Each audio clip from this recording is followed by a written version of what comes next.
Ryan.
Welcome to the Wrestle Collective!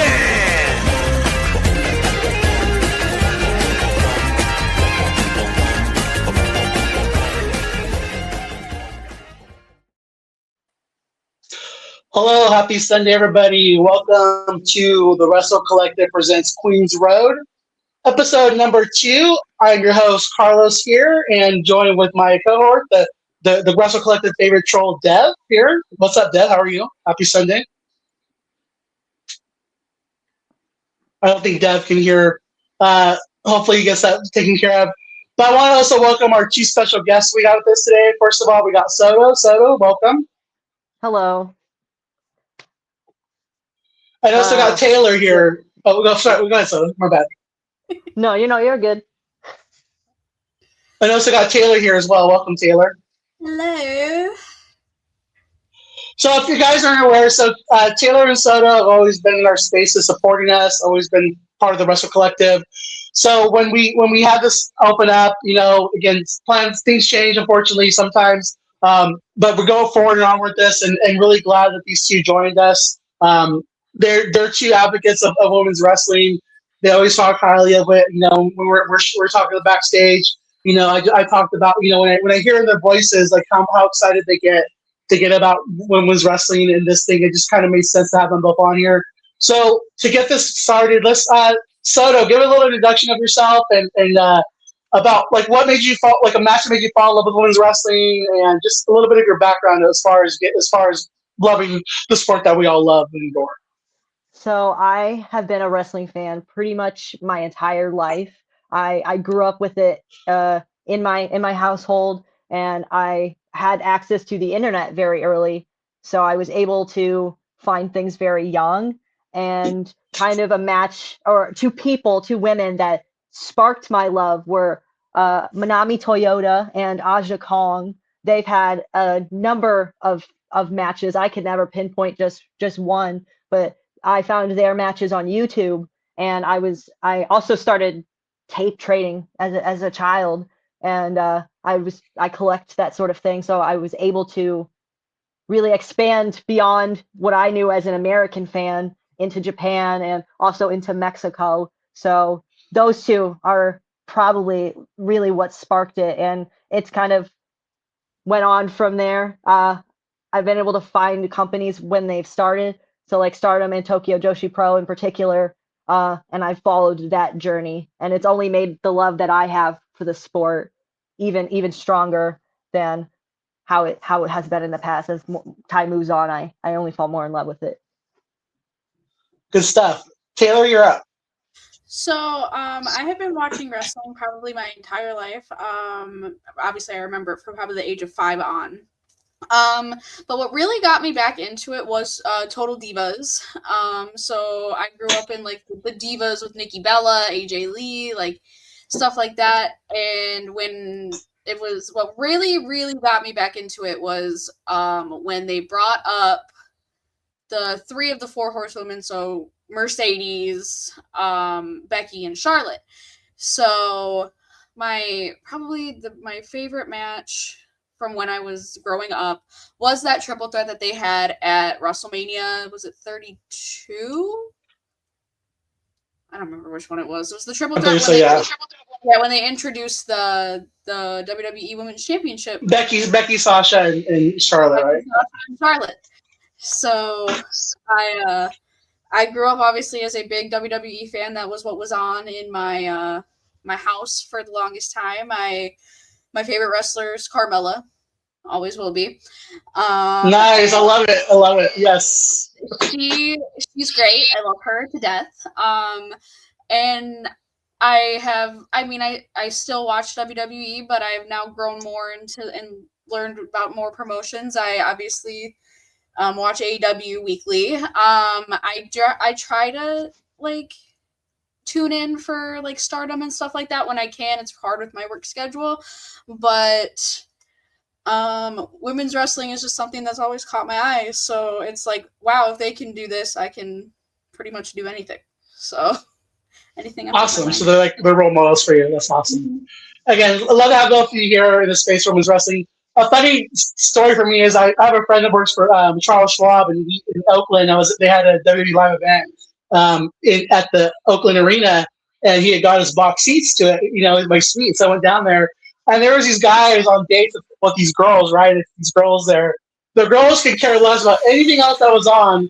But when the Divas match came on, like, oh my God, it's the Divas, and they're all picking like, okay, I'm Natalie, okay, I'm sure, like they're all picking their Divas that was going to represent them, and then it's like, okay, then you understand as a wrestling, I understood as a fan, this is why they do Total Divas, because maybe some wrestling fans don't think, oh, it's just too puffed up and too fluffy, but it's like just to get new audiences in, and it's to reach out to new people, and so.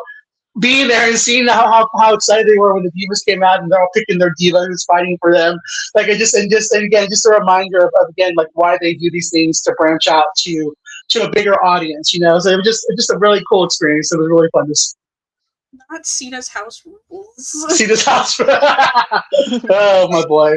Oh boy. Again, this is about ladies really quick, but again, thank you, Cena. But we're gonna go back to the women now.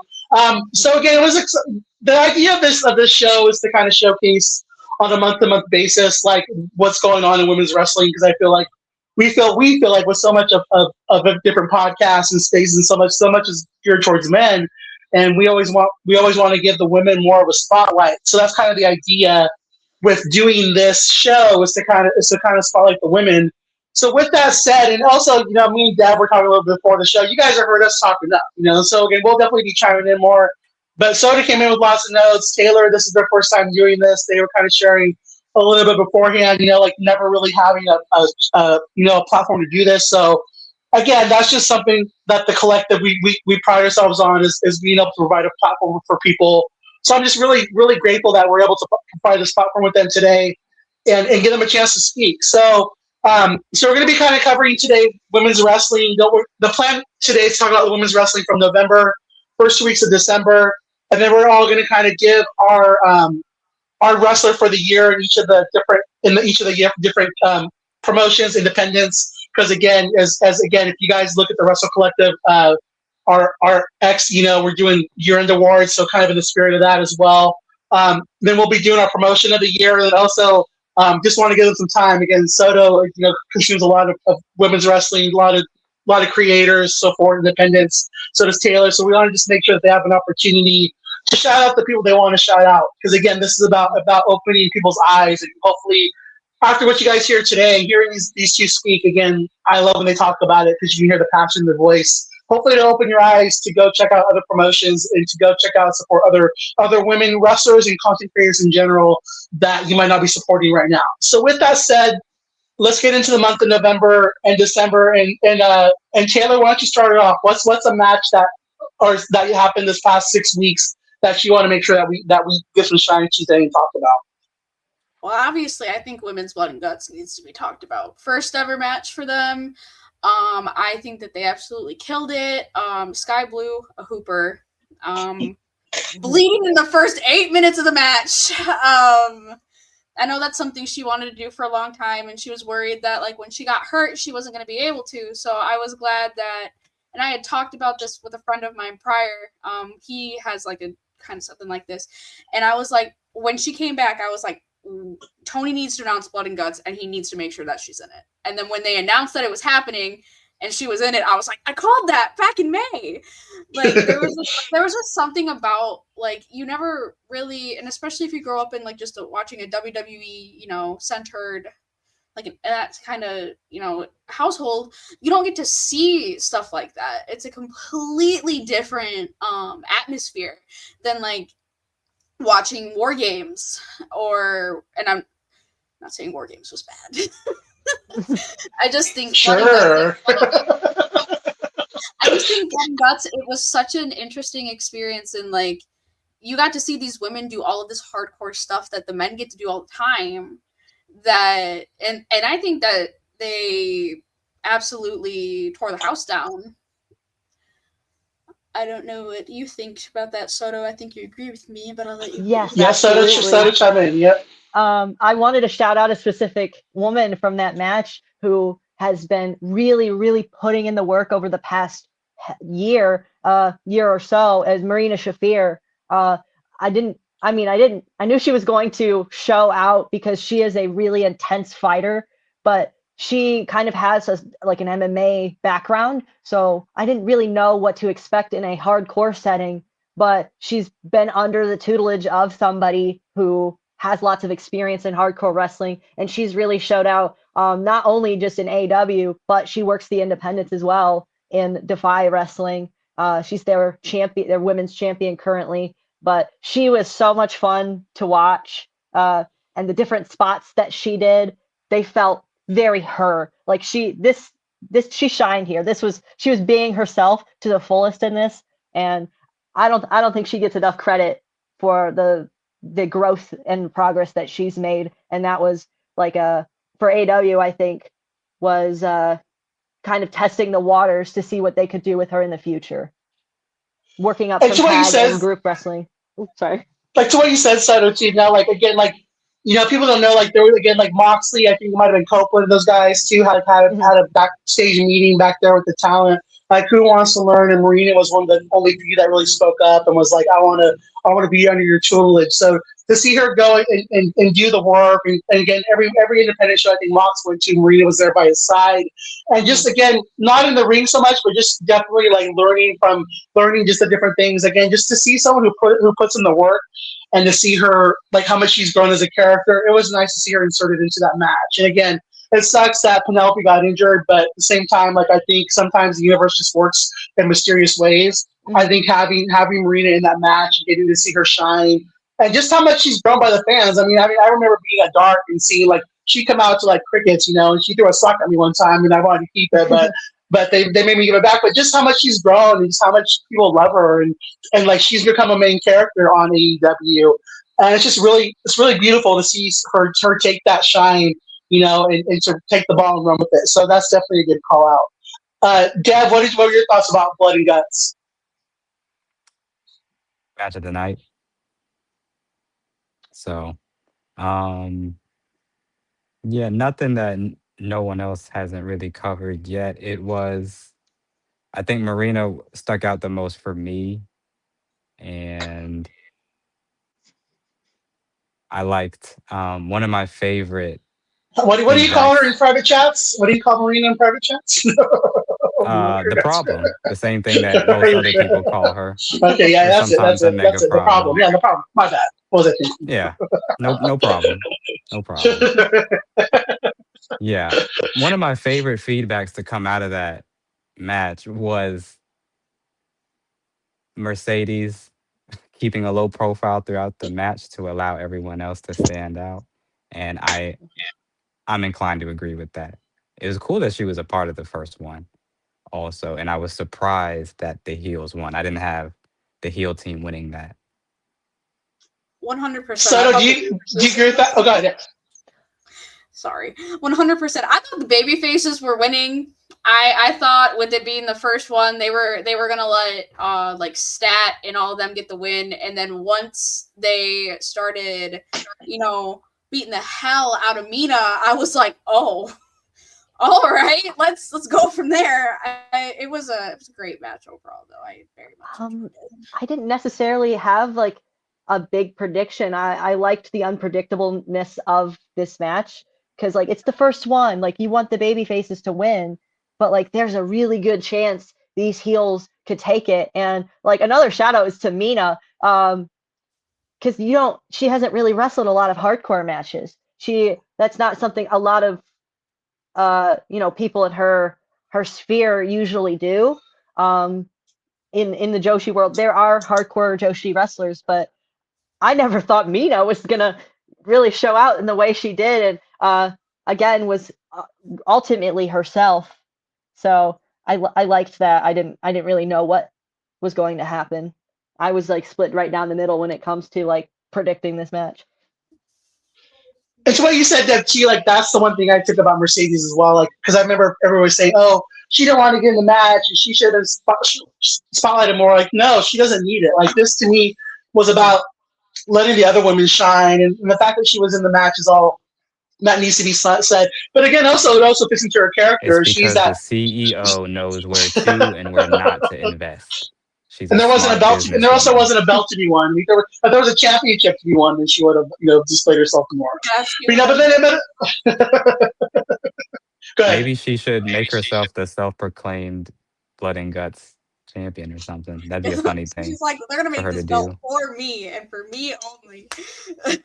I mean, I think one day maybe Mercedes might do something along those lines because, eventually she's not going to have those titles anymore and is going to lose it, and maybe will, proclaim herself the championship of the champion of something. Like the $1 Million Woman. Yeah, or yeah, like the CEO champion, but I think that might already be taken because there's a company called CEO that AEW has worked with, so that might not be in the cards. Yeah, the thing too about the Blood and Guts again, the thing that I thought was nice is again we had such a build to it, right? There was like that match was literally being built to for 6 months. So again, to take again to like what like we mentioned earlier about the women's war games, just like the thing that I like about women's war games is the star power that's in there, and the thing that I think is cool is like you can sit there and say that those women that are in there, they're not just some of the top women stars in WWE. They're some of the top stars in WWE. Period. So I think that that's a really cool thing to say for the women of the WWE. But definitely like you cannot compare the two matches. I mean, what the women did in Blood and Guts, just like going there. And I don't know too many women in my own personal life that are going to blade themselves and go bleed for for anything. Like the most of the girls I know, but yeah, I'm not going to do that. I'm not going to yeah, they're not going to be doing that. So just the fact that these women, for the love of the game and to entertain us, are willing to like get the Crimson Mask and again, like that was just such a great moment for Sky Blue. Just that she wanted that moment. Just speaks to what these women are willing to do for their love. In their sport. Like my favorite match has always been like those tag team, hardcore, Real Rules matches. Like when Ruby and then fought Tay, like that was just such a great match. Like those women, the women in AEW, just again willing to like step on thumbtacks barefoot and all that stuff is just like such an amazing thing to do for the sport of wrestling. And it's just helping for the women to evolve and to get a bigger piece of the pie, which is what we're trying to do and showcase with that. Did any of you guys have any final thoughts about Blood and Guts? I can't wait. One more. I just can't wait for the next. That's right. I'm a person who watches a lot of Joshi wrestling, so there's lots of blood in lots of older Joshi wrestling. So I don't necessarily it was intentional for them to kind of reference that, but I felt that was something they drew inspiration from in the Blood and Guts match. Oh, I'm sure they did. I mean, again, there's so many wrestlers are historians as far as wanting to pay homage to the predecessors. So I wouldn't be surprised at all if that was the case. So Soto, you're next. So give us a match from the past 6 weeks that you want to talk about and give some shine on. Chichiro Hashimoto versus Sarai in Sendai Girls Pro Wrestling. It was Hashimoto's 10th anniversary show. Is a singles match between the two, and it was honestly one of my favorite matches of the year. These two have like such consistent, intense chemistry. I think with every Sarai match, in my opinion, it's a very big match feel. She knows how to make everything feel very big, and I just felt so much. And these two always make me feel, and like it's a match. They're so matchup of like power and aggression, and Hashimoto has the size on Saray, and it's just so many classic matchups and points that they made in this match. So I definitely would recommend going out of your way to find and watch that match. And Saray's kind of really been on a killer year this year as well. So I wanted to shout that out. Awesome. I didn't see. Did any of you guys see that match? I didn't see that match. But Sorry again, to bring up thank you for something that somebody might have seen. Oh no, but but that's the point. That's the point of this. Again, we're trying to out showcase other matches. No, I'm glad you're seeing this stuff. Again, that's again. If you guys again hit up Soto, if you need to find a way to watch that match. Also, Stampede's another great person to hit up as well. If you guys need a way to find that match, do you know a way, Soto, to find that match on? Do they find the match and they wanted to watch it? For like free, I don't know necessarily. I could probably find it myself, but Wrestle Universe is amazing. I definitely recommend getting a Wrestle Universe subscription because it has lots of. How much is it? How much is it a month? I believe I pay $10 a month, so and it has multiple companies on it. So you get your money's worth there. And that's what I want to showcase again. Thank you for mentioning that because that's my thing. Is like again, I think WWE has plenty of money. You know, to be fair to, I think AEW gets plenty of money. You know, so again, instead of buying a shirt or feeling bad if you got to go to other ways of finding a PLE or a pay-per-view, like that, give that money to support something like what Soto just said, because those companies could definitely use your $10, and it's just a way to go and watch other wrestling as well. So thank you for saying that. Taylor, who's did the surprise running on us here? No, this is Remy. Hi, Remy. He's the biggest baby ever. He was walking around. I was wondering what he was doing. His brother's laying over on the couch back there, but he likes to jump up on my desk. So I was like, okay, I'll just hold you. And so you decide you want to get down. Does he watch women's wrestling with you? He does. Who's his favorite wrestler? He's gonna say Sky. Of course, I would expect nothing less. Just like his mom. Sorry. And again, people are. Your cat's already over with the chat, so good job, Remy. Remy's more over than any of us, of course. Figures. Dad, what's Dad? What's a match that you want to shout out from the past 6 weeks? Past 6 weeks, I will go with. Not too many people take NXT seriously, so I'll say Tatum Paxley versus JC Jane at the Garden that closed the show. It was a good technical match from both of them, but there were a lot of good story-driven spots that they sold really well too. That's worth watching.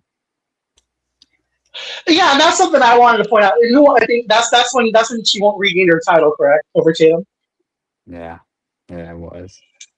Yeah. So again, the first episode we did this show, we're celebrating Tatum Paxley finally winning the title. And then now 6 weeks later, unfortunately, she lost the title. But again, I think for that, the booker, recognizing that maybe given the opportunity to have a little fairy tale storytell thing was good. But at the same time, the thing that I would say about that is, Tatum is at least being represented in a major way. And it's something that we always talk about here, like we'll talk about a little bit with TNA, like just having secondary feuds. Now you have Tatum, Tatum is fighting Izzy Dane in a secondary feud match that doesn't revolve around his title. And, it's a blood feud, it's a feud with stakes because, again, they kicked her out of the group and they cost her the title. So I think that's important for women's wrestling, is like and that's how we get more women on TV is by having those secondary feuds where the women, it doesn't have to be revolved around a championship. It's just a secondary feud that warrants them having a match. And I think that's what's going to be important and what's going to be needed to have more women's matches on television. Did you, Taylor, and so you guys don't watch NXT, right? No. I do not. I do. I don't watch it all the time, but I do watch for Tatum because I really do like her. I like her aesthetic. I think that she's a very good wrestler. So I have my thoughts on how the end of that match went, but give them. I thought it was dumb. Not that JC won the title back. Whatever, fine, whatever. But if you're Izzy Dame in that situation and you're turning on Tatum because she won the belt or whatever, wouldn't you want her to Want the title? could win it all? Stupid. Yeah, true that. Yeah, for sure. Like I said, I'm trying to be nice as far as having a secondary feud without the title, but like you just said, it would make sense, especially if you think she's weak, that you would want her title, right? So yeah, good. Exactly. Thank you for saying it again. Thank you for being honest. Deb, what did you want to chime in on that? Sorry. She had, like, all things considered, she still had one of the better reigns out of like all the most of the WWE champions, women's champions, and no champions in general. Actually, it's like she's still like what she did in those 50, 60 days. It was definitely less than 60 days, wasn't it? I feel like it was less than 30. I was like, yeah, I think it might have been she less than had, 30. like, Yeah. I'm gonna look it up while we're talking about She had one defense and like two other matches. She had a fun like it was still a good time. She made a good reign out of what she had, better than, you know, I'd say a it. handful of her peers. She had the shortest reign at 24 days. Wow. There you go. Damn. 24. Ah. All right. So one that I want to shout out for the month, and what we'll do like another round or two, is I want to point out Maxine Dupree winning the Intercontinental title. Again, shout out to my goat Becky for putting her over. But again, it just to me, like I like when, again, I think sometimes we as fans get jaded, like, oh man, she's not at the level of the women are. What are we doing putting her with the title? But I think that's the purpose of the IC title is a secondary title to give these women who maybe wouldn't be in the world title picture a championship to fight over. And I do love the fact that now with this title win, again, the story was done, could have been better booking, like her kind of like Becky, like not wanting, like, kind of getting disqualified twice. But again, it was something I didn't see. I thought Becky was going to squash her, and to see her win this title for me was a nice surprise. Happened in Madison Square Garden as well.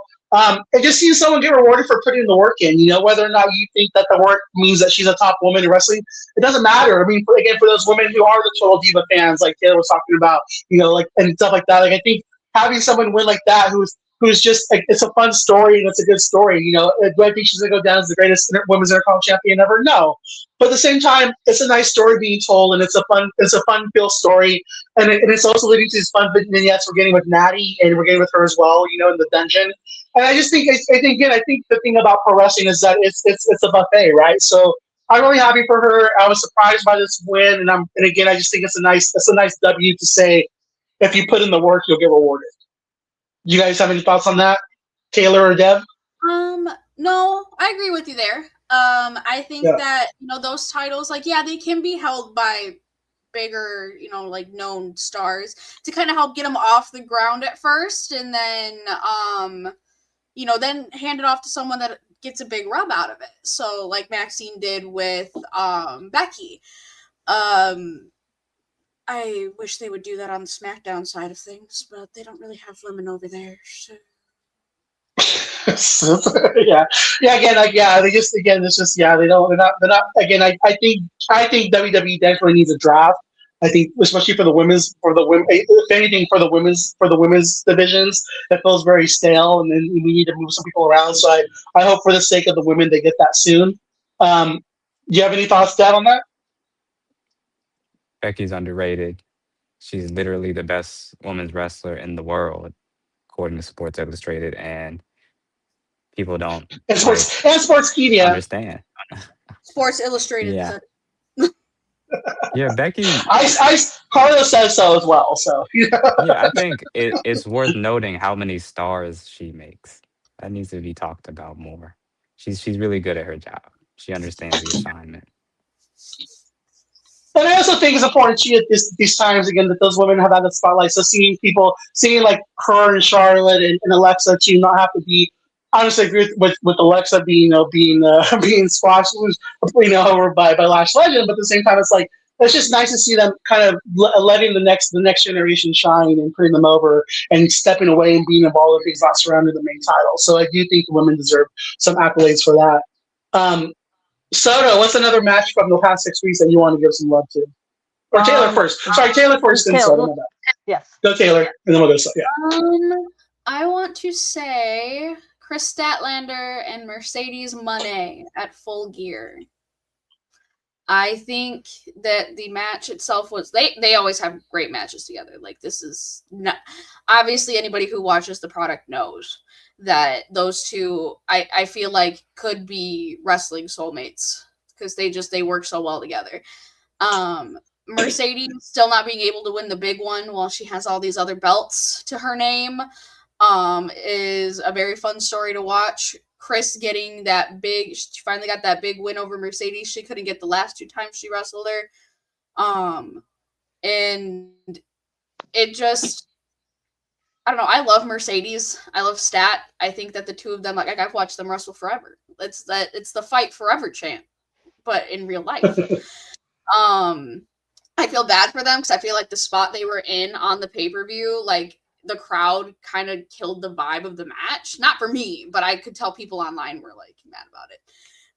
But I enjoyed it. I can't wait to see Mercedes spiral a little bit more than she already has since losing that and losing the ROH.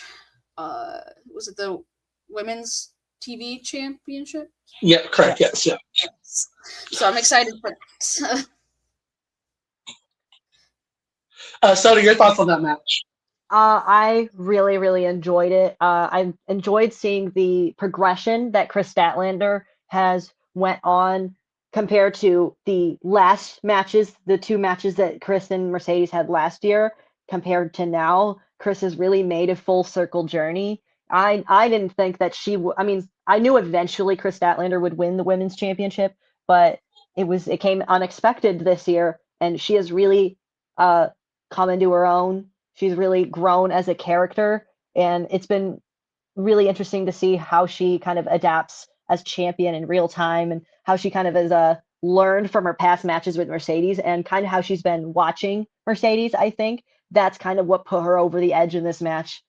So I really enjoyed it, and I agree with Tay. It kind of had an unfortunate place on the card, but I think as time goes on, those kinds of things when it comes to where things are on the card will get better. Absolutely. Deb, your thoughts on the match?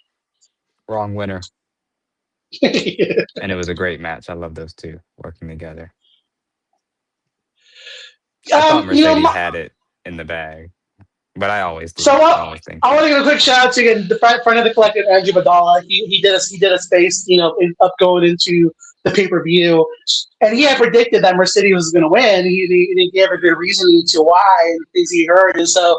I just want to thank Andrew for doing those spaces again. Also, all of us do spaces like that. It makes going into the pay-per-view really fun. But for me, it gave me hope. Oh my gosh, is Mercedes really going to win this match? And it's like, it was kind of one of those things like, and then when she did it, like I was the right thing, and I hope we see the spiral. I think one of the events we'll talk about next, Ring of Honor, where it started to happen. But again, also hearing that she defended her titles at Rev Pro, I'm like, okay, so is this ever going to happen? I think what's going to happen is I think eventually when she loses the TBS title and she loses the CMLL title, I think she'll quit bringing the other titles on TV. But I think that she'll still probably keep those championships for a long time because that's what we're seeing right now. But again, kudos to her. I mean, again, I think when she eventually wins the big one, she'll be a babyface. But again, it was just a great match. And like you guys said, Statlander is one of those. I think she's one of those originals that you always hope to see better things for. And seeing her get that title win over Tony, and now seeing her shine as women's champion and getting the big win and getting that demon of Mercedes off her back was a really, really fun thing to see. Soda, what do you have for us next? I'm kind of combining two because I'm shouting out a wrestler that shined in both of these matches. So the Women's International Grand Prix in CMLL and Athena versus Persephone. I just wanted to, so the CMLL Grand Prix match had, it was an international team versus the Mexico team. All of them really shined there. I think whenever anybody goes to CMLL, they kind of, it's very freeing and you can really see it. And Persephone went over in this match. She's getting a huge push, and she also really shined in the match with Athena at Final Battle at the beginning of this month. And also she faced Mercedes, so I think there's lots of big things in Persephone's future. She really also like translates to the fans really well in both Mexico and America. So I see really, really big things. If you haven't seen the Grand Prix, but it happens for both the men and the women. It's a big Cybernetico like elimination style type of match. It usually goes on pretty long, but you get lots of different types of talent, both men and women, in each match.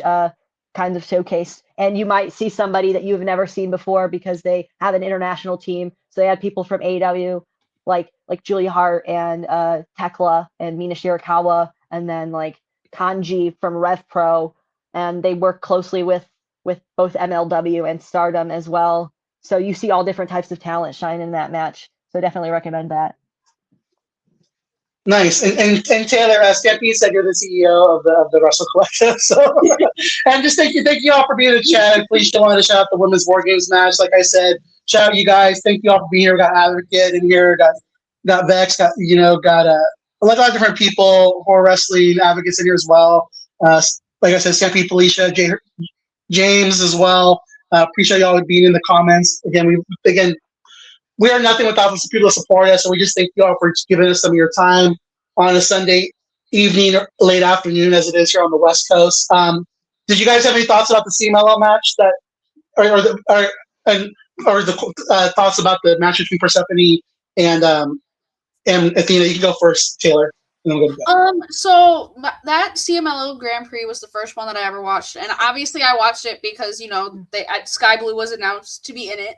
I felt like watching her, and I'm gonna shout out Julia Hart here. Like, I know that she struggles a little bit in the ring. She's a little bit on the slower side, which will work as she keeps, like getting in ring reps and stuff like that. But I felt like when she wrestled that Grand Prix, she was moving a lot faster than she normally does. Mm-hmm. So I felt like that was really good exposure for her, and I'm hoping that maybe she will be able to. She'll take more, and she'll go and maybe work CMLL again, or like her and Sky maybe will go. Or you get the whole Triangle of Madness and take them there too. I think that's good. Tekla, obviously, phenomenal wrestler. I think that she's great. Her going would obviously help Sky and Julia. But I feel like Julia really, to me, kind of showed out here more than I've seen in like the last, I don't know how long she's been back, a year almost. Yeah. So I thought that she did very well in that match. Also, kudos. I just think Sky Blue is the best thing ever. So I'm just going to shout her out as much as I can. I think she did very well here too. Obviously, both of them coming back from very serious injuries. Taylor loves Sky Blue. I'm so shocked. Oh my God. I just think that both of them coming back off very serious, injuries, Sky Blue's almost being career ending, like something like that is good for them. It is good exposure into different, even just types of wrestling. Like, if they're not used to that lucha, kind of experience that they're going to get that doing what they do. So fingers crossed they get to do more of that, and it helps them in the future. Dev, any thoughts? Did you guys watch that? Did you guys watch that together? Didn't you on a Friday in the collective Discord? I think Dev and them did. No, we didn't get to catch up on CMLL yet. Gotcha. But I did have Persephone winning. I had Persephone becoming champion. Thought it would be a cool upset. I think that title suits her. Sorry, Soto. No, you're all good. I think eventually Persephone will get that big win. They kind of laid the foundation for that in her match with Mercedes there was an all women's show in CMLL earlier in the fall. So eventually I think she will beat Mercedes. The Grand Prix going over in that, and then this match with Athena, I think, is kind of just only aiding in her eventual like really big push. I think all the companies that she's been working for do really believe in her. So I'm excited to see where she goes next year.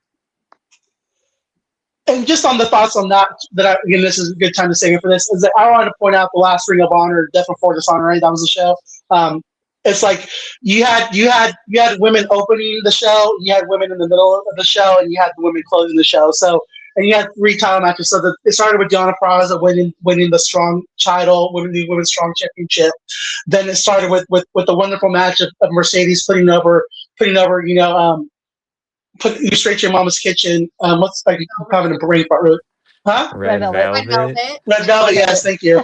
Yeah, and again, the match, and again, I predicted she was going to win, and nobody else did, but I just thought Mercedes was going to put her over, and she did, and it was a fantastic match, And then again, great match. The woman cooked, cooked Red Velvet cookies. Surprise there, Then again, the show closing with Persephone, and Athena having a great match. So again, I know people complain sometimes with Ring of Honor, and sometimes the booking doesn't make sense week to week because a lot of times it's used for Tony to make sure that he feels he's giving that live crowd their money's worth when they come to a show. But again, if you have $10 to spare, every month, or you can buy it a couple months, support Ring of Honor. Again, it's important to support that product because that's where you do get 3 women's matches. A lot of times, if you do watch the show on a Thursday, you'll see lots of tag team matches, and you'll see lots of women's matches. So again, just please support these other platforms where these talents are given a chance to shine. Also, if Tony's giving us Ring of Honor free on YouTube, again, go support that. Watch that show. Just make sure we don't lose this platform where these women are given a chance to shine and a chance to perform at. Because again, that last pay-per-view was really, really fun, and the women showed out. Again, 3 title matches on the show. It was a really great night for women's wrestling in general. Do you guys have anything else you want to chime in about that show? Start with you, Taylor. Red Velvet. Oh, no. Yeah, you I did had too. Red Velvet winning. Red Velvet, I think she's somebody also that has improved so much. She's an original with AEW Yep. Ring of Honor, like the current iteration of Ring of Honor. Like she has improved so much, and her match with Mercedes on the weekly show and then up in Final Battle really just it's shown how much she's grown, and I think it's only up for her after coming back from that injury. Yeah. Taylor, any thoughts on that? No, I agree. I did not have Red Velvet winning that match, so it was a big shock. I remember I was sitting on my couch and I was watching on my phone because I don't get it on my TV upstairs, and she won it, and I was like, "What?" I'm like, "Are we starting the downfall? Are we gonna go? Let's go!" Like I was just happy. And again, for the people who say, "Oh, Mercedes doesn't put people over," what did she just do? What did she do? Can you do that voice again, please? She's the first one. Red Velvet is the first one to start that. Well, So she put up her Persephone too, didn't she, in CMLL? Yeah. I mean, she did in the match, but Mercedes won the match. And then she did, but she lost the strong title. That's the one that she lost, the strong title. Yes, and that was in a 3-way where she wasn't involved in the decision at the end, but I still think that's important. But Red Velvet being the first one to pin her, I think that's intentional and a very big deal. So. And and Mercedes leaves in her, guys. If you aren't watching Red Velvet, now's the time to start watching because obviously Mercedes excited about it. Yeah. So the one, so Deb, was that your turn, Deb, or that was yours, right, Deb, or no? What's another one you want to? What's one you want to shout out, Deb? Oh, I thought you were still asking me about Red Velvet. You want some more cooking? That's okay. No, it's okay. Another one I think was in the past 6 weeks on NXT was Kalani Jordan versus Jordynne Grace for the NXT title. Just the TNA title. What did I? That's what I said, right? You said NXT. You said NXT. It's okay. It was on NXT. We know. We knew NXT, and they share. It was in New York as well. Yeah, that was a Madison Square Garden. Was it? Well, no, that was before that. No, it was before that. She lost it. She lost it to Zai. Yeah. But you're right. You're in the right timeline. She recently lost it, but when she initially turned heel on Jordan, I thought that was really good. She really got her good with smacking her with that title, and plus the match was also those two wouldn't put up a bad match. It's really good from start to finish.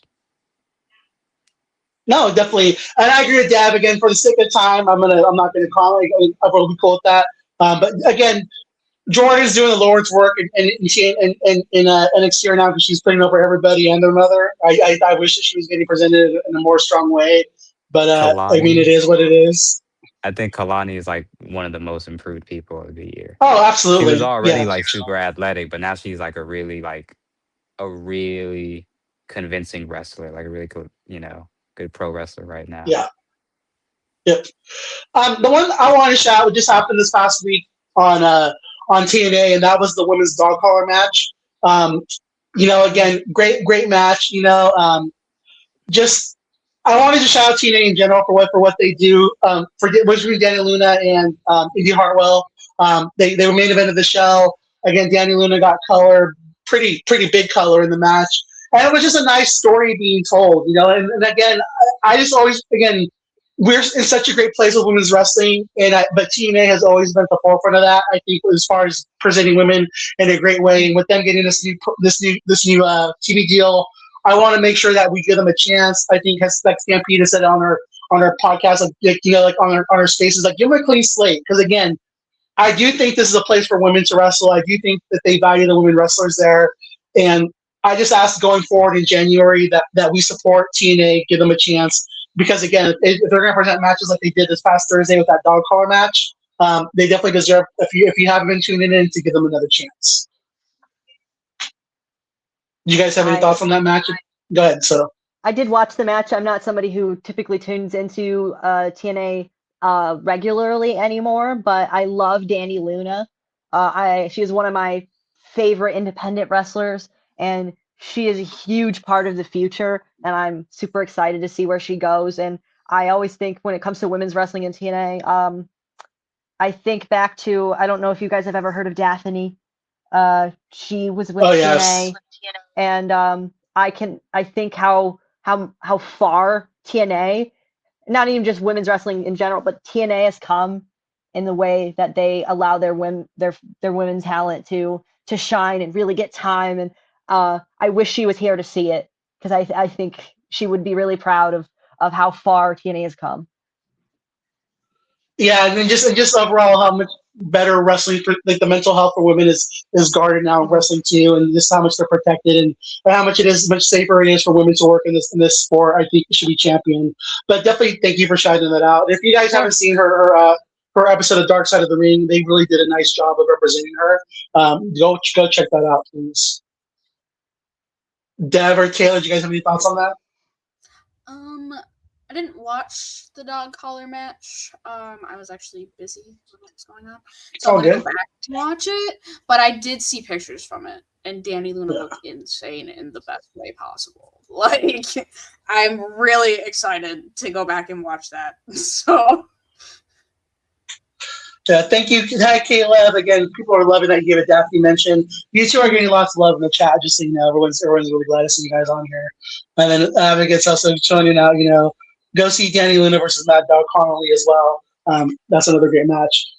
So for this next round, because again, I know that you took a lot of notes, Solo and Taylor, so I'm going to let each of you present one more match from this past 6 weeks that you want people to see, then we'll move on to the next subject. Taylor, go ahead. I think the finals of the women's tag tournament that happened last week. Was not expecting Babes of Wrath to win that match. I thought it was going to be Timeless Love Bombs. So when Harley was able to pin Mina, I was like, oh. I mean, which is fine by me. Either way, like, going into the tournament, I wish there would have been more...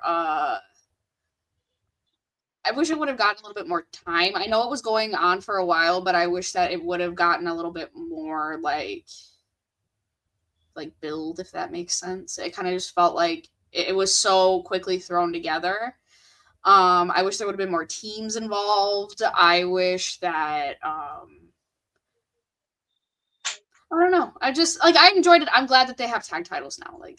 They needed tag titles if they were going to keep doing what they were doing, especially Sisters of Sin, Megan and Marina right now, but when Penelope comes back, it's going to be Megan and Penelope. Who else was there? Tony and Mina, Ty and Anna. Hopefully, right? Anna resigns.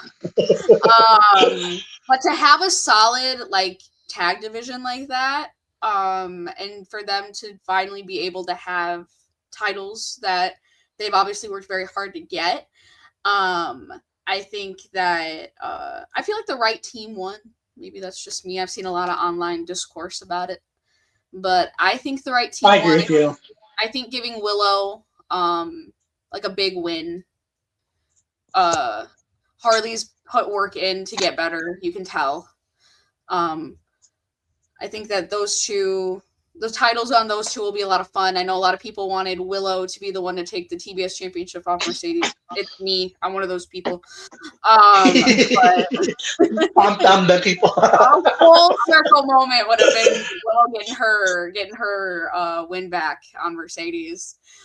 Maybe down the line they will. Who knows? But I just hope that the next match that we have for those belts, they go nuts.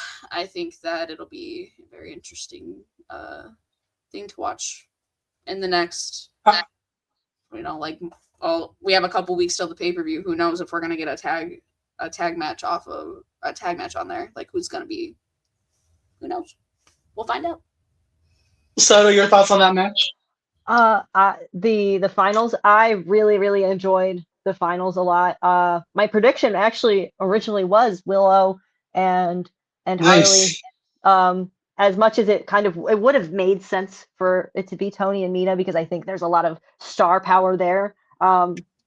Allowing Willow and Harley Cameron to grow as a tag team throughout this tournament, it was really cohesive. Seeing how they did combinations together, and you've seen Harley Cameron herself grow so much over the past year. So I think it's a really neat opportunity for them to have this first reign, and really important. I'm, as Tay said, wanting more teams in this, because like I'm a wishful thinker. I try to be optimistic when it comes to anything wrestling. There are lots of women's tag teams all over the world in Stardom, in CMLL. There's great pairings that they have on their weekly shows. Rev Pro, Tokyo Joshi. Like, there are so many pairings of women all over the world that I really hope to see these belts be taken to, because there's talent, there's endless talent everywhere. And like, I like interpromotional work, and I believe Tony Khan has mentioned that the women's tag belts,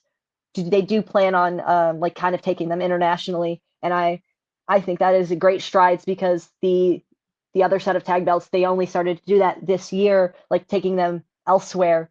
And amazing thing about AEW is they work a lot with other promotions, so you will get to see matchups in the women's tag sphere in AEW that you might not necessarily thought you would have been able to see. So I'm really satisfied with.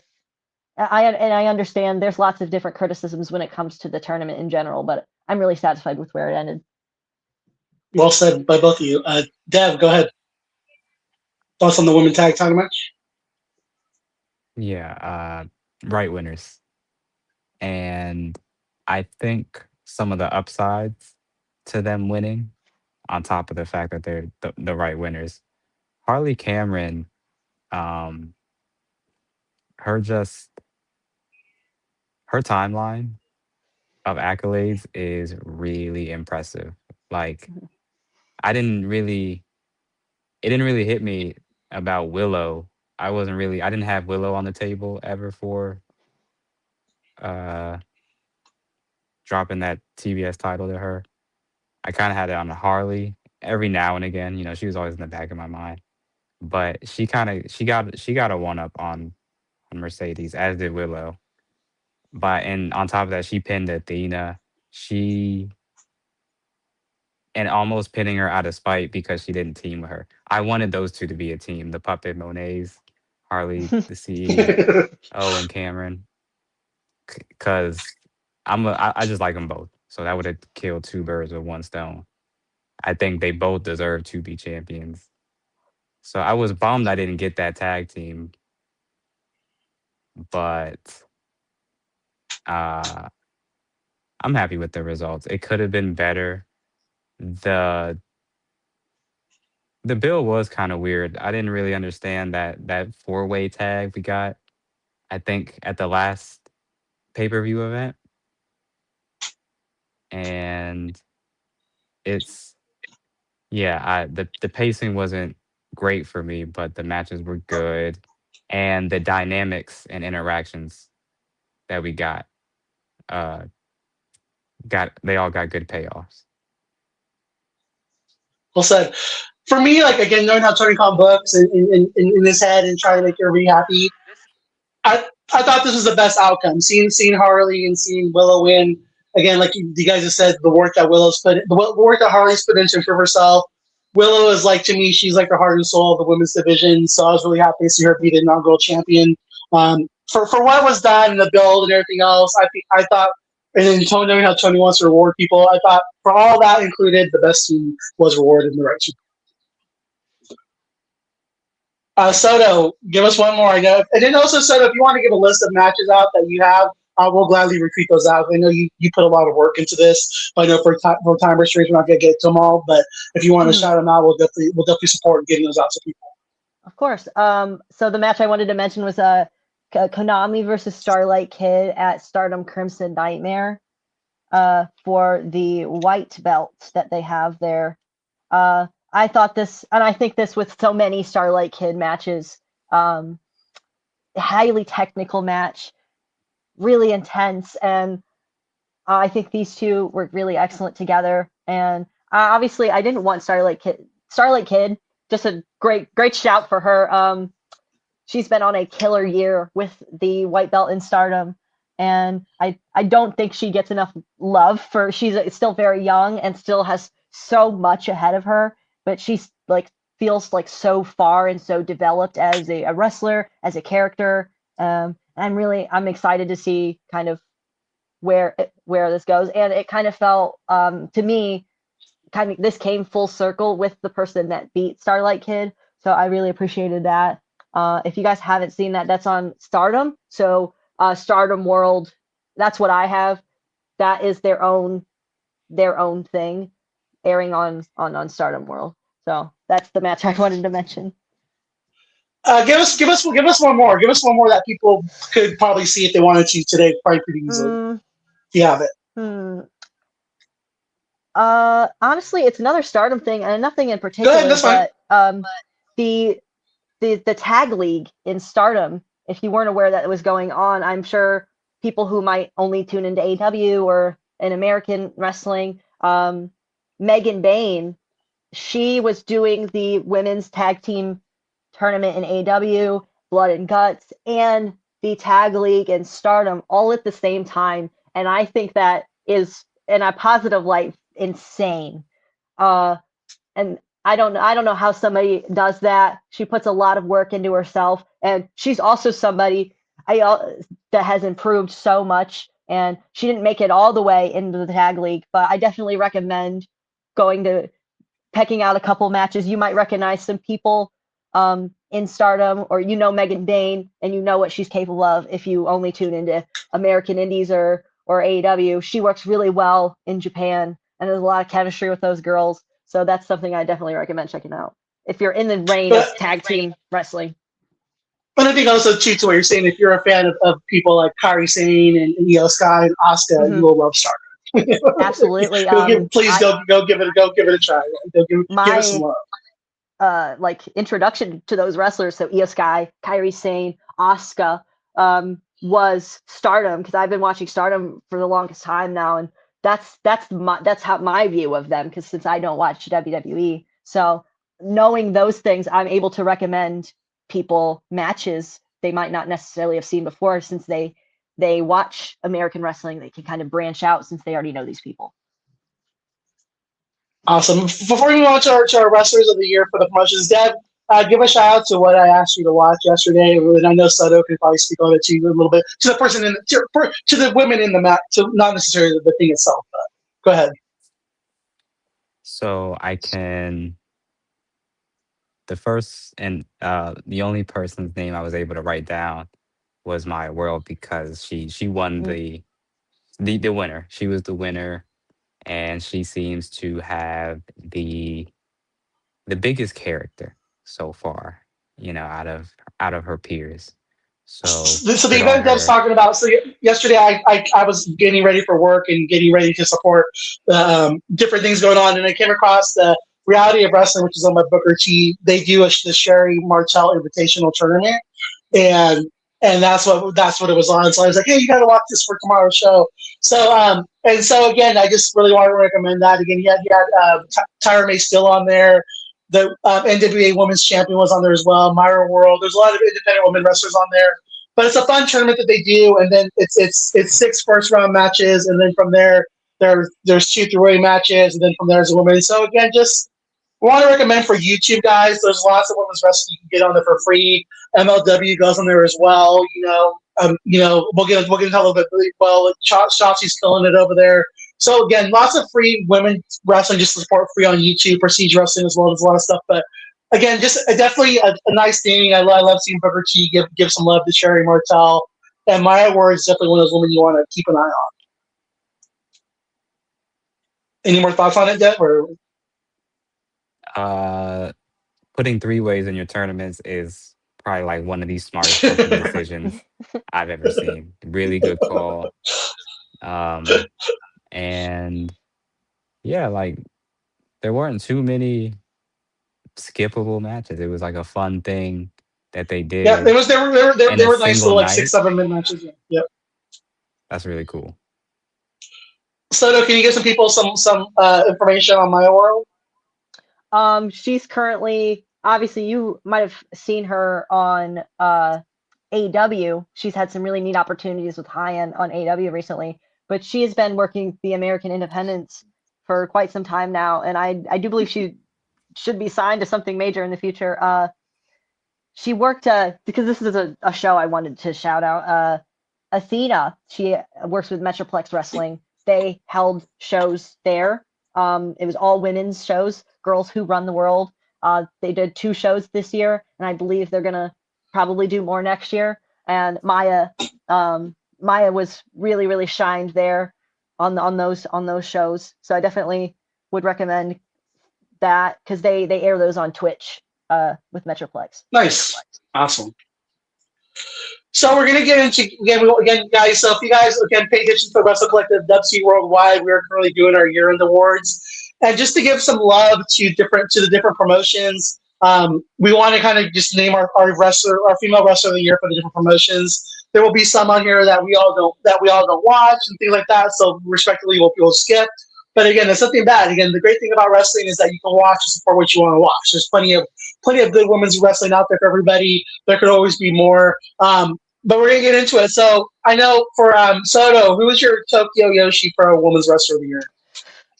Let me pull up my list. I had Miyu Watanabe, Shoko Nakajima, and Miyu Yamashita. So you mentioned MLW and women who wrestle there. Shoko Nakajima is their champion currently. She's been great. She also has worked in CMLL. And then Miyu Watanabe, she is like, and Miyu Yamashita, she's also been on AEW. For those that might not watch Tokyo Joshi, those are the aces of that company. They really know how to invoke feeling in you, and these two, they stand out. They are themselves, and I always want to shout out those 3 in particular because they really know how to stand out and how to carry how to carry the company. And why have you said, Stampy, want to know which match you're looking forward to most from the Dream Kingdom from the 29th? Let me pull up the card so I can figure that out. Why Soto's doing that? Dev or Taylor, do you guys have your favorite independent wrestler of the year, woman? Shotzi. Mine, same for me, Shotzi as well. I got Priscilla Kelly. Okay. Oh, that's a good one as well. Yes.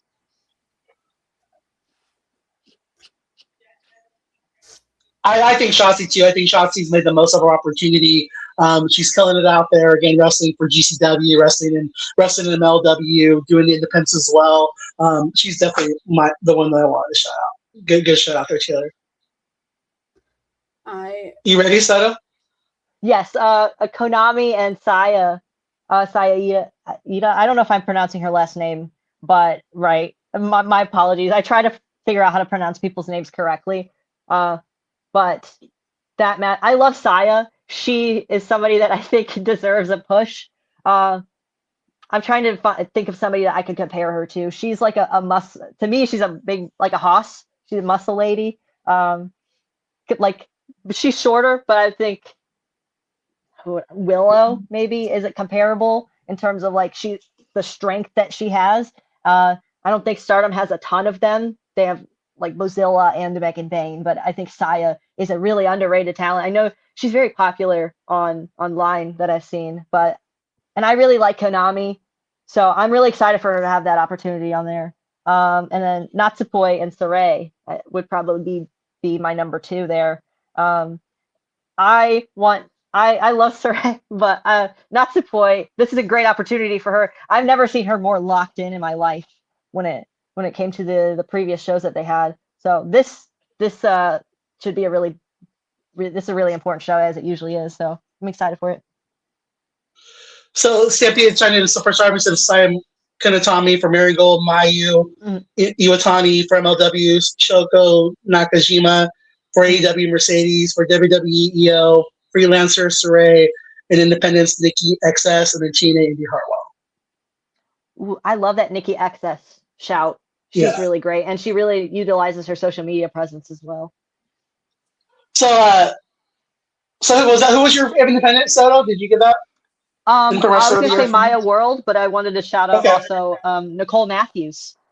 She's absolutely, yes. With DPW, and then this is in American for American Wrestling. She's amazing, and I hope she also gets signed to somewhere big one day because I think she really has like an it factor to her.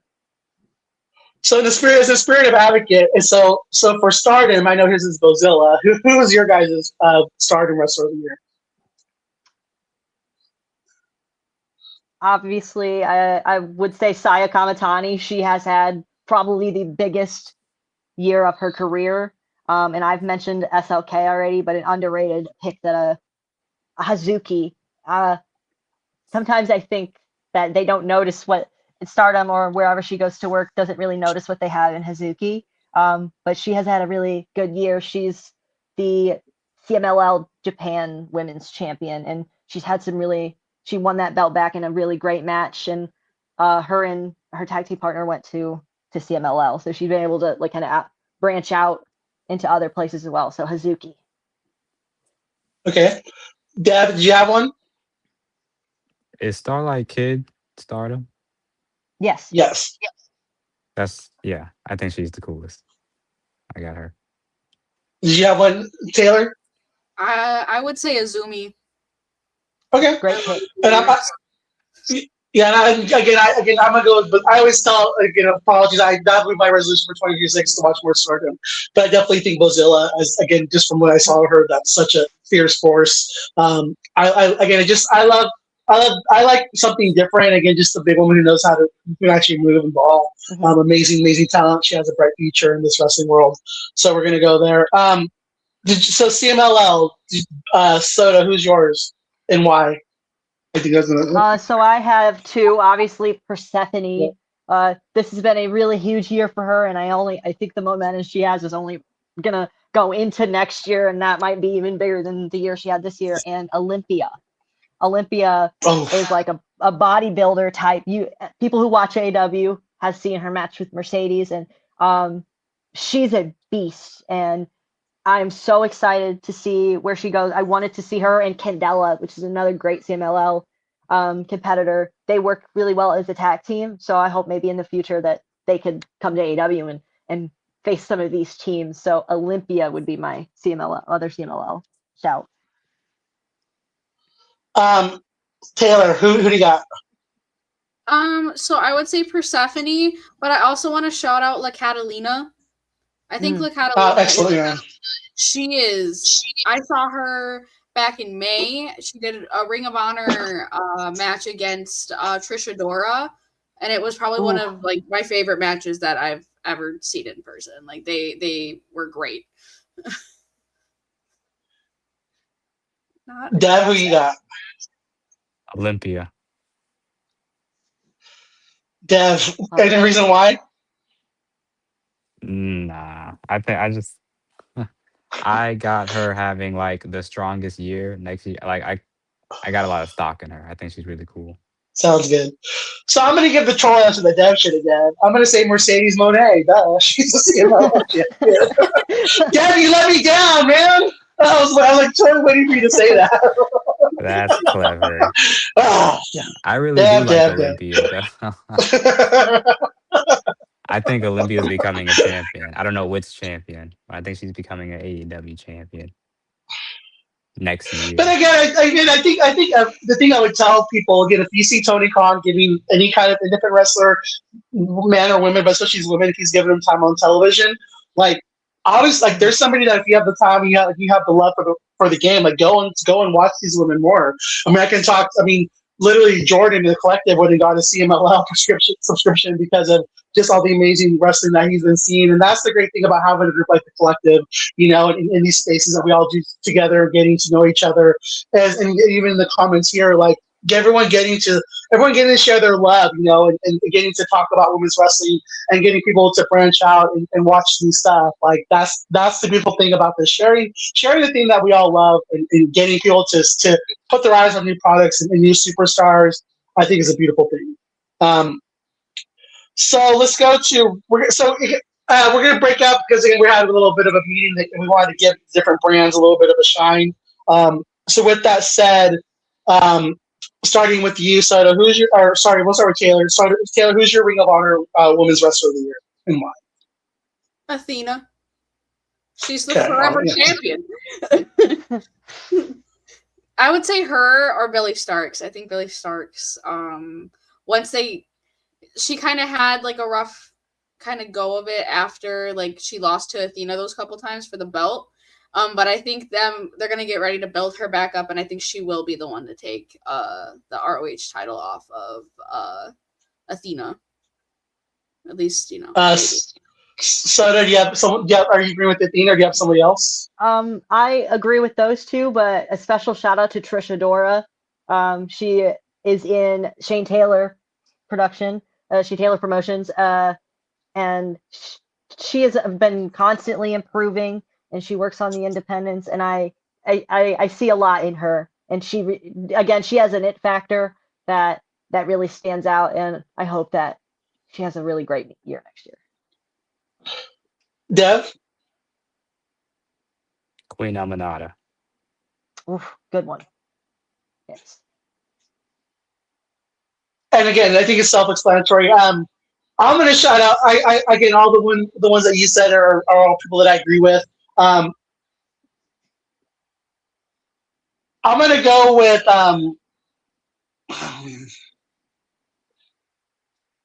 Can't say Mercedes I think I'm okay twice. No, can't say Mercedes twice. No, I'll go with all those two. I think Red Velvet's a really good one. But I think Deonna Purrazzo as well. I think that's somebody who's a really good wrestler. And again, if we only get to see her on Ring of Honor, please go support Ring of Honor. I think she just had a title created for her. Ring of Honor, you know, the pure championship was created for her, I believe, and she did a really good job of winning that. Abel agrees as well, and also you got Grumpy in here. Hater hits hard. Big Grab saying as well. You know, Manada giving Athena some love. Red Velvet as well. Again, when we can't get those two women's matches on Dynamite or Collision, they're being showcased on Ring of Honor. So please give Ring of Honor a view. The next one we're going to go to is NXT. Taylor, did you have one for NXT? Tatum. All right. First. And Dev?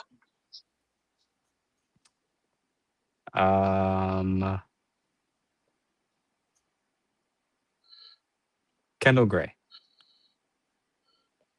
Okay. And then I'm gonna give some love to who do I want to shout out from there? I'm gonna give Lola Vice. I think Lola Vice is somebody on the up and coming. I think she's been waiting patiently, and she's been killing it in AAA. And so I wanted to just give her some love there as well. Also, if you aren't watching AAA, they got a lot of great women there as well. The next one was SmackDown. Did you have one, Taylor, for SmackDown?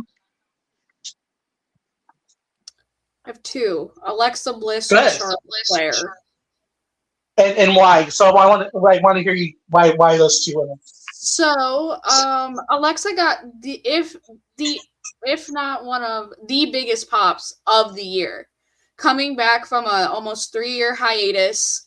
At the Rumble, you could barely hear her music when she walked out. She's obviously very loved. She helped bring a new life to Charlotte. The fans actually cheer Charlotte now when she walks out and she's in matches and stuff. I mean, I love Charlotte Flair. I love me some Charlotte Flair. She is a big reason as to why I got into women's wrestling. But they gave Charlotte like a new character. It gave her more personality. All of that. I think that once, and I mean, I don't want their partnership to end, but I think once their partnership ends and they go their separate ways, they are both going to be formidable opponents for that women's championship that Jade Cargill has. So I just love Alexa Bliss and Charlotte Flair. So, I love them too. They also people with chatter saying for NXT, Stampede said JC Jane.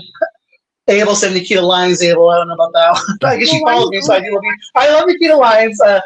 She does follow me, so again, I want to shout her out. Again, SmackDown, Stampede is saying Chelsea Green. Chelsea would be mine as well. But to what? And the reason I asked Taylor why is just because I love the fact that finally, like, we're getting Charlotte Flair away from the women's title, and seeing her feud for something else. And to what you just said, I think that she came back from a really bad injury just because of the way that she was booked by Vince for years, just putting her over all these other women, giving other women short reigns. Like, to see her finally come back and Alexa work with her and giving her the flowers that she deserves, and seeing she wants that hug from the fans, So I've loved seeing this pairing. I think it's been refreshing. I think that now they're finally building the tag team division. I just hope they do it. From what I've seen, I don't have a lot of hope for it, but but for what they're doing right now, I hope they keep doing it. But I definitely agree. Well said. I just, again, getting her over, there's a nice chance to let the other people shine, and elevating those championships has been a beautiful thing to see. Dad, who do you got for SmackDown? Michin. Nice one. She's an underrated workhorse for the brand.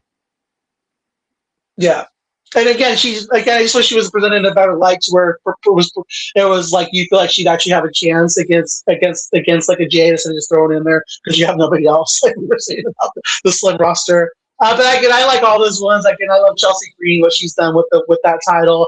I love what Chelsea and Ethan are doing together in AAA as the Mixed Tags champions. I just think Chelsea has been somebody who's been highlighting women, letting them know it's okay just to be yourself and to go out there and to take L's and elevate the division in different ways. And I like her maximizing her minutes as well.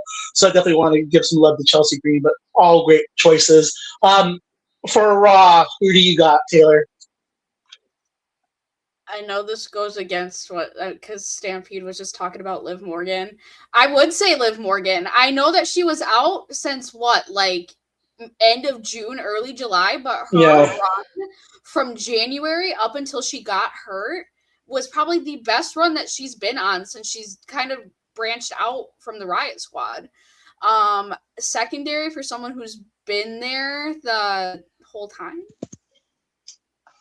That's rough. I guess I would have to say Roxanne Perez. Okay. I think that No, finish your thought. I'm sorry. Oh no, you're okay. I just think she puts on good matches every time she's out there. Lyra Valkyria is another one. You just have to put you have to give those girls the time to shine and go out and do their thing. And I think we're slowly getting there. Fingers crossed. I don't know. Dev, who do you got? Lyra. Lyra had a great year. Your bird and girl. A great title run. Bird girl. I got to go with Io Sky. I think that she was given I don't want to. How can I? We got to beat the fans happy, so we're going to have her kind of win the title, then retain the title. I think when they wanted to probably put it back on Rhea and they let her keep the championship. And I think she's done a lot to elevate herself this year. I finally feel like she's over with the fans as a top star. She's somebody who I feel can have views now. She can have a WrestleMania match that doesn't revolve around the title. I think she took the most out of an opportunity that was given to her, and I want to definitely give Io Sky her love. but yeah, lots of great people saying Stephanie. Um, just live on there as well. We'll make that a fun question at the end, guys. Again, thank you all for being active in the chat. So from this, because I know Soto had a lot she wanted to say. So before we get to that, get to who our promotion of the year was, Soto, live mic, take it away. So I wanted to shout out somebody that is not necessarily a wrestler, but someone that works in the wrestling space. Veda Scott. I know Veda Scott is non-binary, but works very closely with women's wrestling and has been a big supporter of it. Of course, they are a commentator. They have worked in promotions all over the world and are a workhorse when it comes to commentary. And I think that's really understated. So I really, if you haven't, check out Veda Scott. They have if you don't know who Veda Scott is, they are the spouse of Speedball Mike Bailey, who is also very, very supportive of them. They have a blog every week. They are constantly putting out content on top of doing commentary in multiple promotions. Like, I can't even just list one. Like, she has done things in Japan, in Mexico, in America, and it's like workhorse, especially when it comes to Mania weekend. I don't know how they do it, but really go show some love to Veda Scott, because I can't praise them enough. Because when I first found Veda Scott, it was Ring of Honor. They were working as a valet and management, and they also are a wrestler, but their primary is calling matches and that things of that nature. And then I also wanted to shout out Senka and Sari. They're two rookies in the Japanese independents that work with Marvelous, among other promotions, including Marigold. They have only been around a very short period of time, but these two girls, they have a match coming up. I'll see if I can link, if I could post a link somewhere to the advertisement for this, because it's a show coming up in I think a week or so, or it should be soon. They have a match together, and I first watched Senka in particular, and she just has it. Yes, her. Thank you. Nice. Senka. Thank you. We have Big Raps behind the scenes, guys. Thank you, Big Raps. Appreciate you. She has it. She has that's a wrestler. I saw her, and I get such old Joshi. I watch a lot of old Joshi wrestling, so I'm she just has that feeling, and she's only 18, 19 years old, and she's gonna be the future, and I'm super excited for that. And I wanted to just shout those two out, because Marvelous and also Oz Academy, the women in Japan, they start training very young, and there's lots of opportunities for them to take in those kinds of companies. And obviously Stardom and Tokyo Joshi are also there, and they kind of all work together, and I've seen these wrestlers go to all these different places. So it's really cool to see them have that opportunity. And I hope one day in America, that kind of precedent is set, where there is more opportunities in women-centric promotions and whatnot, because we've had that in the past, but it's not as prominent as it was. So thank you for allowing me to have the mic there. No, well said. Did you have anything, Taylor, that you had written down that we haven't discussed yet? No. Okay. Make sure. Okay. So my next question for you guys, and again, you're getting lots of love for shouting out Veda, so thank you for that, Soto. Of course. What's your guys' promotion of the year? So what's the promotion that you think, and it could be a women's promotion or any promotion, which promotion do you think has really spotlighted women's wrestling and has done a lot to further the women's revolution in 2025? Let's start with you, Taylor. Who do you got? Well, I'm gonna say AEW. Mercedes having all those belts on TV, all the indie belts that she's won, and them allowing her to bring them onto television and spotlight all of these titles, with the belt boys and stuff like that. That she is she's my MVP for AEW for the year. Definitely, I think that she has such a love for women's wrestling and wrestling as a whole, and she obviously wants to do what she can to further that in the future. And I think that her being able to go to all these promotions and these promotions giving her belts, knowing that she's able to bring them onto TV, because not a lot of people who have like indie belts, independent belts, can show them on television. So her being able to do that and showing all those off, and then when she gets all of the time to go and defend these titles, I think I would say AEW, and then my second one would be Eve. Nice. Good Will one. Ospreay's all women's promotion. I forgot to ask. I skipped over because I forgot. So, who was your AEW wrestler of the year? Thank you for mentioning. Yeah, who was your AEW women's wrestler of the year? So, Me, Mercedes. yeah, give your answer for Mercedes as well. Okay, figured. And I also so- would say Chris Statlander. Stat. Good answer. Awesome. So, Sato, give me your promotion of the year and also your AEW women's wrestler of the year. I think I'm right there with Tay when it comes to AEW. They've made so much strides, and I think that's only going to continue into the next year. And Eve, that's an all women's promotion, and they not only do like regular matches, they do have an emphasis on hardcore. And I think that's really underrated. We don't see a lot of that, and I think kind of the women shine in that type of match. And Tokyo Joshi, I love Tokyo Joshi because they not only have great matches, but they also emphasize comedy, and they do all sorts of things. So it's a very diverse promotion in the things that they put out, and they don't only focus on one thing, and they really allow their talent to get into all sorts of things. So I wanted to shout out Tokyo Joshi because they've had a really great year.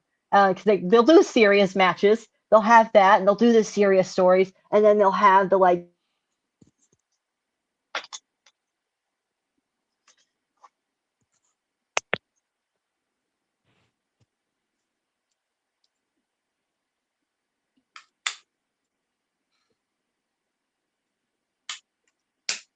very fun. I would compare it to DDT, kind of.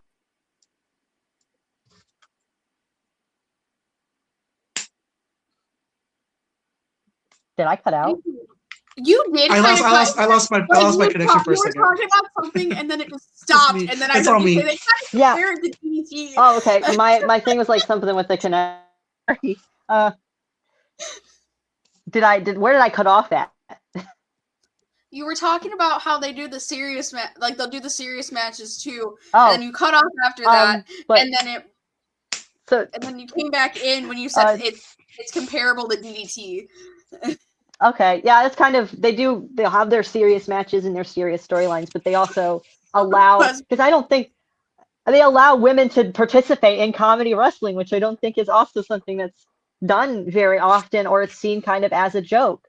And Stardom, of course, Stardom has had a really strong year, and we'll see kind of where they end, because their big show is at the end of this is coming up soon. So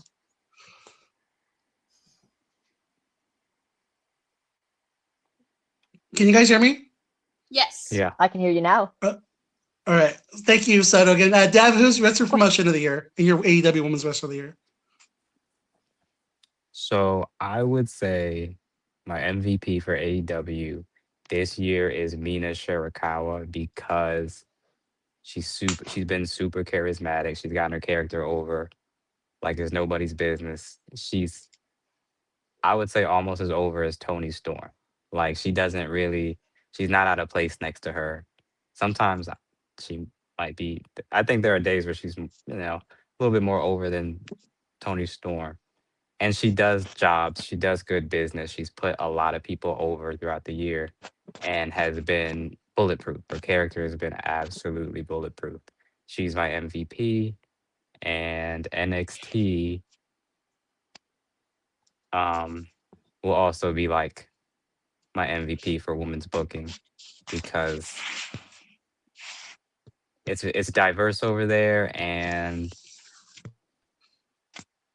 they get showcased constantly. They look strong, they look athletic, they all have personalities for the most part. They all have some kind of personality.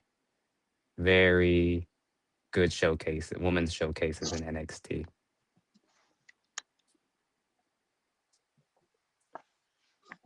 Sorry, I'm not hearing too well, guys. My bad. I don't know what's going on with my headset. So, of course, towards the end of the show, it exits out. How do you hear now? I'll be right back, Dev. So for me, I'll just get mine really quick, and then it's still WWE for me. I think again they're the leader for a reason. I think that they did Evolution. They did Evolution this year. They've done a good job of showcasing women. Do I think it could be a lot better? Yes. I think AEW is on their heels. I think that I think again all these other promotions as well. But I think when the industry leader, I think they have a talented roster that I wish that they could utilize better. But I still can't take away from the roster that they have. I think they have a stacked women's roster, and I wish they would do a better job of presenting them. But I still got to give them the edge. My AEW wrestler of the year is, like you guys have all said, Mercedes Moné. I think she's done a good job of showcasing these all these different titles. She's done a lot to help women's wrestling. Again, selfishly, I know everyone wants to hear this, but it's why I hope that we see Pam, in another promotion in a year or so, because I just think that sometimes, for the same reason that Danielson left WWE, sometimes it's about what's doing better for professional wrestling as a whole, and for women's wrestling. And I think that's what Mercedes Moné is displaying. She's putting her money where her mouth's at. She's going around the world, putting these other spotlights on these other women, working with all these different women around the world, putting these belts on television. Again, there's always going to be usually 2 matches on a pay-per-view now because she demands that, as far as, being seen on television. She's a draw. She's just done a lot, so much for women's wrestling this year. It's definitely Mercedes Moné for me as well. Dev, if you guys, I'm going to go grab another different headset while I'm back gone for a little bit. If you guys want to give your shout outs, and I'll be back in 2 minutes. Awesome. So I don't really have too many shout outs. I think I would like to start with Soto. Of course, thank you. I have 3 in particular. So I think alongside supporting women's wrestling, we support the women in the content and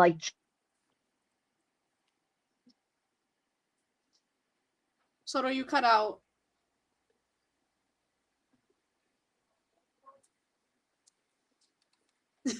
Yeah. The black. Soto has been caught and compromised to burn.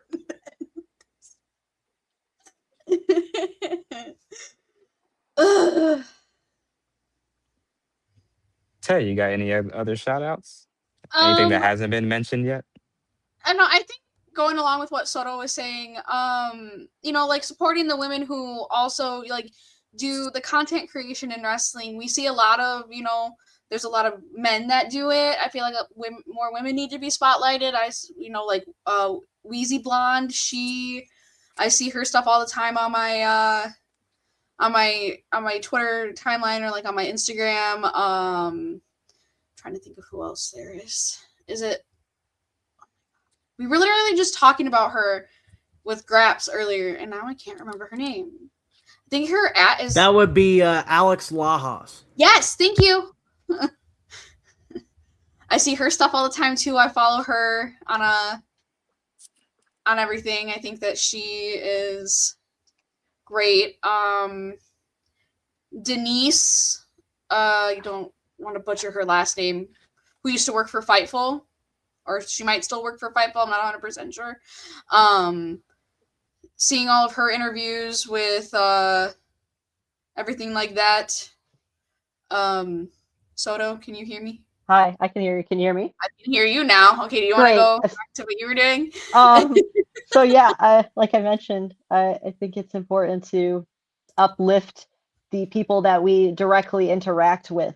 So I want to shout out at Black Girl Wrestling, Danny, and somebody she also does a stream with Dynamite Diaries on Wednesdays. Lyric Wrestling. I'm sure you've seen both of them.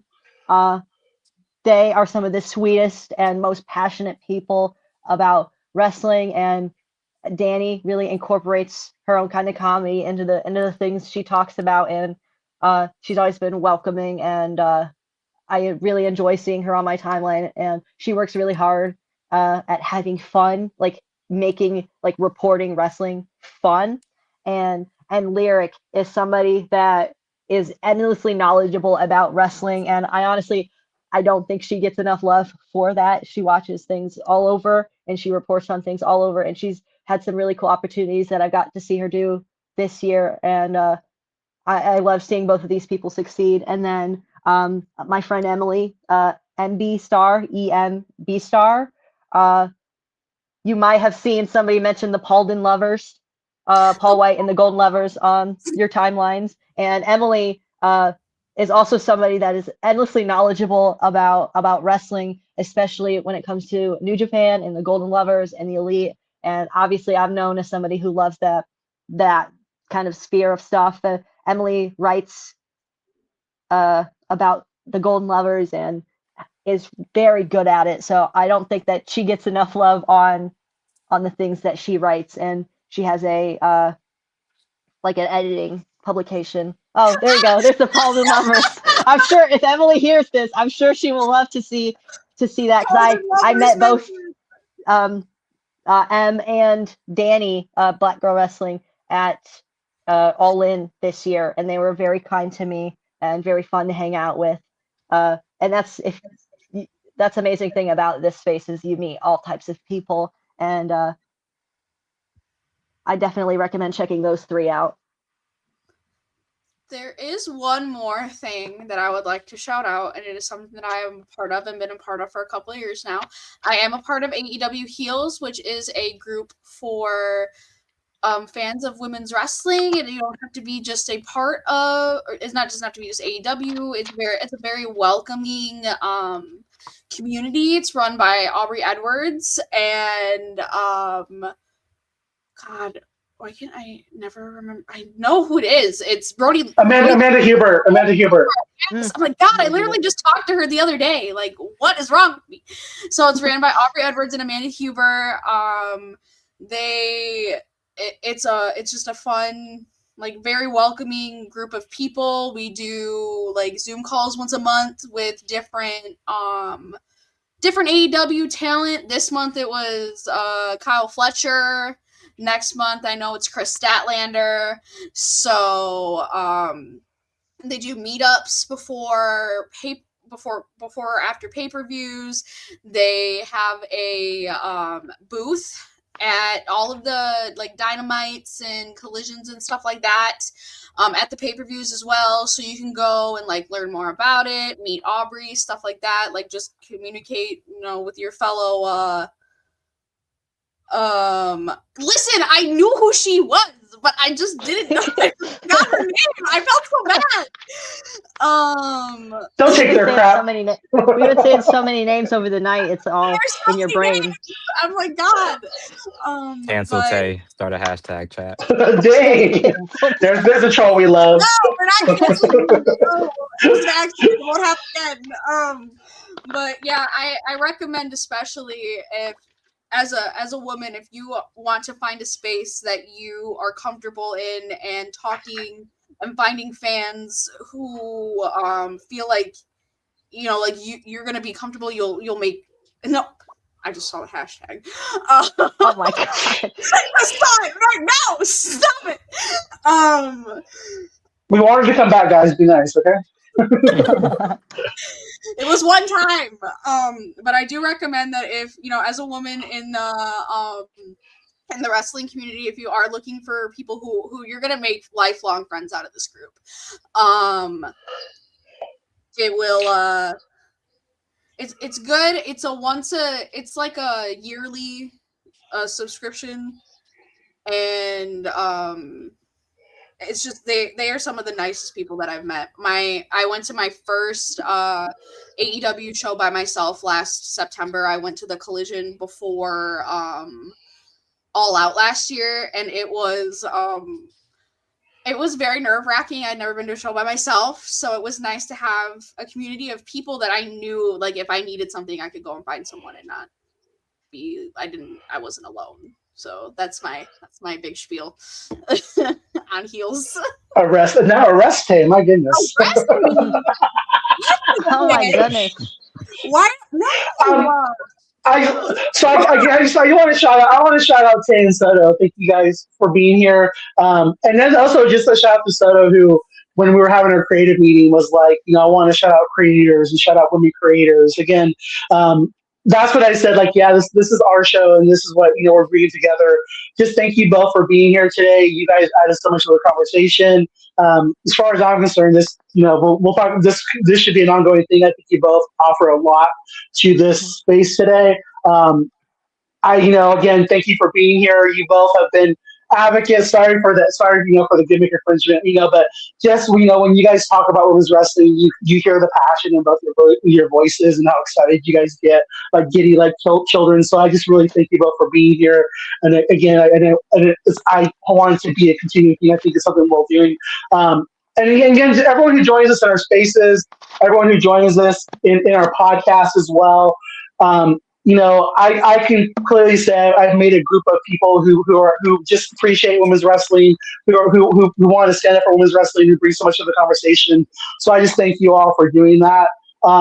So our next episode that we'll be back with kind of giving our outlook of what we want to see in 2026 for women's wrestling. We'll be doing a little bit of prediction, some fun fantasy booking as far as, what would be fun to see in 2026, some predictions. And like I said, what we hope to see with women's wrestling as it continues. And we hope to see 2026 be the strongest year for women's wrestling yet. Any closing words before we end this out? I'll give you guys one more chance. Taylor, with you first. Sky Blue Supremacy. That's my There we go. Shout out Sky Blue. I'd say thank you for having me and Tay on here. Thank you so much.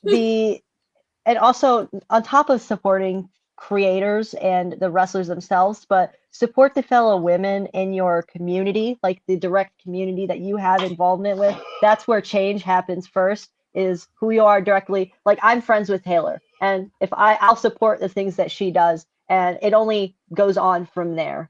So, and the women and queer people in general are some of the strongest and most passionate fans, and we're really lucky to have them around, and really lucky to have them here and to support them. So, and it only creates a better atmosphere for wrestling fans to be in, is starting at the bottom and then, continuing to support the people that you actively watch. So again, thank you for having us on. Yes, thank you so much. No, thank you guys for being here. Yeah, thank you. Dad, any closing thoughts? Just want to say thanks to our guests for being here. Thanks, Soto. Chat started "Don't cancel Tay" hashtag.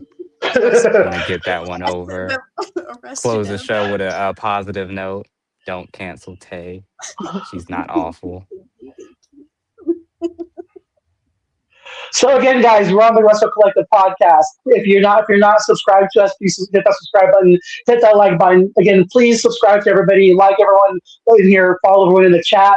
Again, follow WC Worldwide if you're not yet on X. Again, thank you both for being here. This has been a pleasure, definitely the highlight of my day. Again, you guys, we'll be back tomorrow with Wrestling with Tism at 5:30 Eastern, 2:30 Pacific time. I think you'll find all four of us in there at some point. And then also tomorrow night, Dev and I will be back with the Raw Reaction Space as well.